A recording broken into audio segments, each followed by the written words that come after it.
What's up, guys? Welcome back to Keto Rewind. I'm Jess, and today's video is going to be the results from yesterday's saga. So yesterday I popped on and I was like in the middle of some massive sugar cravings from being off of keto for like 5 days. So I was in a constant craze for sugar, and it was like so unsettling, and I felt so out of control. And I wanted to, relate if anybody else was struggling with that after switching off of Thanksgiving and hopping back on the saddle, and muscling through the cravings. So I was going to quickly recap and tell you how I'm feeling today, and then also give you what it ended up doing for food yesterday. So let's get started. So I am so proud of myself this morning. I was able to muscle through it with the help of you guys. I was able to to get it off my chest, talk about it. That's what this community is to me. It's support. We all are sharing each other's stories and successes. And if you're following my channel, I'm going to share the good, the bad, and the ugly. My journey is so far from perfect, but there's a lot to learn along the way. It's part of the process, and I'm proud of my journey and how I've done, how I've lost 92 pounds. And I'm showing you how I'm fighting through each pound that I lose to get to my goal weight, which is a total of 140 pounds. So currently, obviously, I'm not done yet. I've lost only 92 pounds. So I do have a lot of work left to go, but I wanted to respond to just a couple of comments yesterday on my, I'll post the video here on my video about the sugar detox and my sugar addiction. So when I planned to go off of keto for Thanksgiving, I planned that, and I wanted to clarify because I got some heat from it, but I think it was just a misunderstanding. I didn't probably explain it well, but I decided to go off of keto for Thanksgiving because I was not in my own home. It was a vacation. It was easier. I'll be honest, I should say. And and it was something I planned to do and thought, hey, I'm going to live a little, no big deal. I never said I was not going to experience going through any of these sugar detox. It was just going to be perfect and I'd hop right back on. Like, I never said that part. I knew going off of keto that I was going to have to go through this. And I guess I didn't tell you, or I figured it was kind of like self-explanatory, or I assumed it. So I wanted to make sure that you knew that I knew I was going to have to go through that. And I wanted to also say, in this part of my journey, I have seen the success of eating super clean and having a mistake and then getting back on it. And I know, and I've trusted the process. So that's why I did it in the first place. If you aren't as far into your journey as I am, maybe you just started out, I would never recommend going off of keto because it is so hard to get back on track. So I felt that being, 9 months into my journey, I was at a place where I could go off of keto, have my vacation and hop back on. So, and that's because I'm in a good place. I'm pretty strong. I've seen the results work. I've trusted the process, and that's why I chose to do it. Yes, I did pay for that yesterday. And yes, yesterday was like another reminder why I don't eat like I do, and that I was definitely not going to go off of keto for Christmas. Because plus it's in my own home. Like, we're hosting Christmas here, and it's just a small amount of our family versus a big crowd like the Thanksgiving crowd. So I just wanted to clarify that. And I know I deserve some of the comments from you all, a lot of the heat that I got from you guys.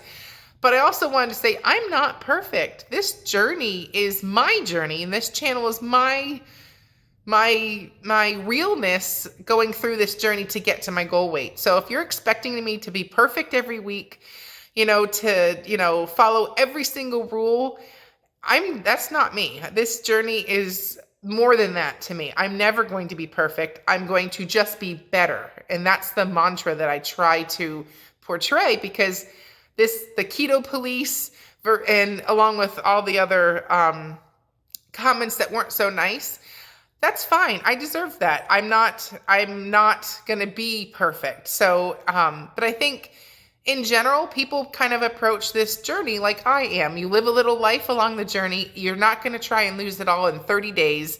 You just trust the process, and you just get better, and you get stronger, and you move on, and you don't dwell on it. So that's kind of really where I'm at today. And with that being said, I feel so good today, and I'm so proud, and it's like I'm back. So it's only been about a day and a half, but I woke up today feeling so much better and ready to take on today. I'm not hungry. Sugar's not on my mind. It's like I got it all out yesterday, like that. I just went through it, and I muscled through it.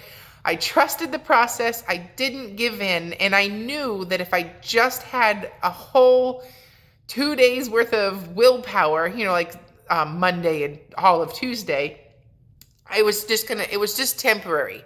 And then the things would be better. And that's where I'm at today. So I skipped lunch yesterday and just went ahead and did OMAD, which is 1 meal a day. So I prepared, or I should say my husband and I prepared some steak. So if you're interested in how to make this, it's super delicious. And I get these at Costco, and it's basically just beef and butter. So anyways, let me switch over to the yummy dinner, and let's talk about how I made it.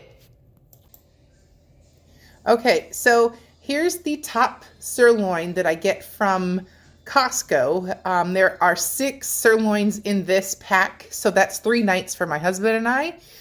Each one roughly is 3/4 of they are 0.66 pounds. So, but anyways, we like to make them this way. So, I guess it's called butterflying. So basically you're going to cut through like 90% of the way through, and that makes it a little thinner and it cooks a little quicker. And that's just like how we like to have these. So basically run your knife through the middle about 90% through, and then it's going to just open it up. So it'll open up flat. And then just cut a little bit more until it lays flat. Just don't cut all the way through. But yeah, there it is. And then basically you're just going to do that with all of them, and salt and pepper each side. So salt and pepper each side. And then if you want to make these up ahead of time, it's fantastic for meal prep. You could do literally like 3 days worth of meals right here. So, but remember, salt and pepper each side. And we like to cook them up fresh, but we just like butterfly and prepare them now. And then, come dinner time, we'll just throw them on the grill. So basically the grill was about 400 degrees and about 5 minutes aside until, your desired doneness. But they come off at about medium well. My husband's is about medium, and mine, I like medium well. So basically either make them all up ahead of time or do them like this, prepare them all, and then just throw them on the grill. They don't take long at all. But I also like to sip on this sparkling water. I find it also at Costco. It's just lime flavoring and water and carbonation. So I like to make a butter sauce for my steak. So that's 4 tablespoons of butter. I just soften it so it will spread easier. And I put, this is completely optional, by the way. You can just do the butter. But I did salt, pepper, and don't be afraid of salt, because that's kind of helping you get some electrolytes in and stuff. And then just a little bit of garlic powder, a little bit of onion powder, and then just a sprinkling of Italian seasoning. Like I said, you can totally skip the spices and just do salt and pepper, but I like to make a nice, delicious steak sauce. So this is what I do, and this is for our sauce for my husband and I. And if you're wondering about what my kids are eating, they chose to have soup yesterday and some chicken. So my husband and I made the steaks and on the grill for about 400 degrees, about 5 minutes aside, and then we dice it up and throw that butter sauce on top of it. And here's the macros for that meal. I did a regular coffee with heavy cream, and then I had about, it ended up being 8 ounces cooked, but it started off at 0.66 pounds. So I logged it at the raw state, and I was a little under in my calories, but I was kind of like struggling through yesterday, and I wasn't really focusing on hitting all of that. So today I will make sure to have more in my, like hit my macros closer. But yesterday I was just such a hot mess, but that's what I ate, so that's what I'm sharing. But yeah, I hope you enjoyed that recipe, and I will see you I'll be filming today's video, and we will see you tomorrow. I'm Jess, and you're watching Keto Rewind. And please comment below how you did. Let me know how you're doing. Let's talk, and let's be supportive for each other.